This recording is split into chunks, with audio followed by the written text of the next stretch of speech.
ஏதோ ESD error வேற இப்போ காட்ட ஆரம்பிச்சு. குவிக் ஷிஃப்டார்லாம் ஒர்க் ஆக மாட்டேங்குது. எனக்கு கவாசாக்கிக்கு ராசி இல்லையா, இல்லை நான் வண்டியை ஒழுங்காக மெயின்டைன் பண்ணலையா அப்படிங்கிறது எனக்கு தெரியலை. ஆனால் இது மாதிரி ESD எரர் வந்து காட்டுது, நான் குவிக் ஷிஃப்டார் ஒர்க் ஆக மாட்டேங்குது அப்படின்னு. தம்பி ESD காமிச்சா எப்படி குவிக் ஷிஃப்டார் ஒர்க் ஆகும், கொஞ்சம் தூரம் ஓட்டு 30-40 கிலோமீட்டர் ஓட்டு வண்டி சரியாயிடும் அப்படிங்கிற மாதிரி சொன்னார்.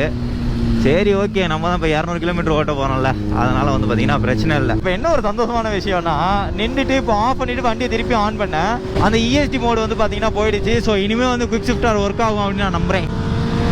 என்ன உழுக மாட்டேங்குது, உழுக மாட்டேங்குது. கோச் ஏதோ ப்ராப்ளம் ஆகிடுச்சின்னு நினைக்கிறேன் குவிக் ஷிஃப்டார். இருங்க ஒரு நிமிஷம், எதுக்கும் குவிக் ஷிஃப்டர் ஆப்ஷன் ஆன் பண்ணி வச்சுருக்கேனா ஆஃப் பண்ணி வச்சுருக்கேனான்னு பார்த்துக்கலாம். அதை மறந்தே போய்கிட்டேன் பாருங்களேன். Select vehicle settings, KQS Kawasaki அடங்க சி குவிக் ஷிஃப்டார் ஆஃபில் வச்சுக்கிட்டு இவ்வளோ நேரமாக ஒர்க் ஆகலை அப்படின்னு சொல்லிக்கிட்டு இருக்கீங்க. நான் ஒரு கிறுக்கு. குவிக் ஷிஃப்டரை யூஸ் பண்ணி ஓட்டும் போது தாங்க அது ஒரு தனி சுகமே. கியரை டிஸப்பியர் பண்ணும் போது எப்படி சவுண்ட் இருக்குன்னு பாருங்க.